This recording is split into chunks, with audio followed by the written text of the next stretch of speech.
Formally চাকরি করার সংখ্যা বেশি না। আর বাকি সকল জায়গায় রিক্সা ভাড়া থেকে শুরু করে সব কিছু কিন্তু আস্তে আস্তে অলরেডি বাড়া শুরু করেছে।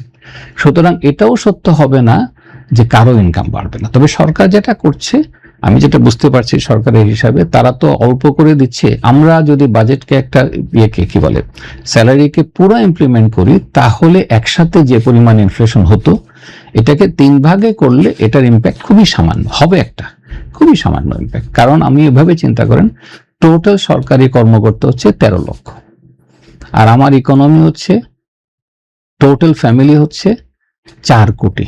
সঠিক প্যাড আর সঠিক তথ্য দিয়ে এসব সামলে নিব এক হয়ে। Mona Lisa sanitary napkin. 4 কোটি ফ্যামিলিতে 13 লক্ষের ইনকাম দ্বারা 4 কোটি ফ্যামিলি কিন্তু বিশাল ইনফ্লেশন হয় না। আমরা অ্যানালাইসিস করে দেখেছি যে না, ইনফ্লেশনটা অত বিশাল হয় না যদি একসাথে না দেয়। একসাথে যদি সব বেনিফিট দেয় তাহলে একটু বাড়ে, কিন্তু একসাথে না দিলে অতটা হবে না।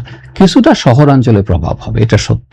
সেই জন্য সরকারের উচিত হবে বিশেষ করে ওএমএসটাকে রেডি রাখা। আমি মনে করি যেটা ইম্পর্টেন্ট সেটা হচ্ছে ওএমএসটা রেডি রাখা, কারণ আসলেও কিন্তু জিনিসপত্রের দাম বাড়বে। আর জুলাই মাসটা হচ্ছে বাংলাদেশে এক ধরনের কি বলা যাবে, যে যখন অধিকাংশ জায়গায় পানির নিচে থাকে তখন দেখবেন সবজির দাম বাড়ে।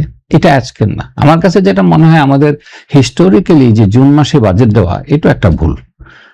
কারণ অন্যান্য দেশ কি করে, এই অঞ্চলে পাকিস্তান ছাড়া বাকি সবাই মার্চে বাজেট দিয়ে দেয়। মার্চে কেন বাজেট দেয়? কারণ ওই সময় ইকোনমি সবচেয়ে ভালো থাকে, ফসল থাকে, খেয়াল করেন বন্যা নাই, কিছু নাই, ওই সময়ের ইকোনমিতে তারা সবাই বাজেট দেয়। আমাদের দেশে কেন যেন জুলাই মাসে বর্ষার মৌসুমে বাজেটটা দেয়, এবং বর্ষা মৌসুমে বাজেট দেওয়া মানে হচ্ছে সেপ্টেম্বর পর্যন্ত অনেক অ্যাক্টিভিটি হবে না। মানে আমি যদি একটা ব্রিজও তৈরি করতে চাই, ইকোনমিকে মুভ করতে চাই, আমি তো সেপ্টেম্বর আগে নামতে পারবো না, সব কাদামাটির মধ্যে।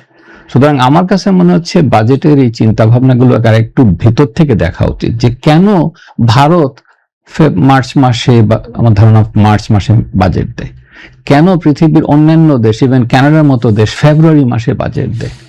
মানে আমি বলছি যে বোঝার জন্য আমরা আসলে রং সময়ে বাজেট দেয়, এবং এই সময় জিনিসের দাম এমনিতেই বাড়তে থাকবে। আমার লাস্ট ফসল উৎপাদন হয়েছে মে মাসে, এর পরবর্তী ফসল আসবে, ফসল বলতে ধানি ফসল আসবে অগ্রহায়ণ মাসে, যেটা হচ্ছে নভেম্বর মাস। মাঝখানে তো কোনো ফসল নাই, তাহলে মে মাস থেকে অগ্রহায়ণ মাস পর্যন্ত পণ্যের দাম বাড়তে থাকবে। অগ্রহায়ণে যখন সাপ্লাইটা আসবে পণ্যের দাম আস্তে আস্তে কমতে থাকে। এই হচ্ছে মার্কেট স্ট্র্যাটেজি। সেখানে আমি বাজেটটা দিচ্ছি এসে, খেয়াল করে দেখেন, জুলাই মাসে। তো আমি তো আপওয়ার্ড ট্রেন্ডের মধ্যে থাকি, আমাদের হিস্টোরিক্যাল ট্রেন্ড ইনফ্লেশনের জুলাই মাসে বাড়ে।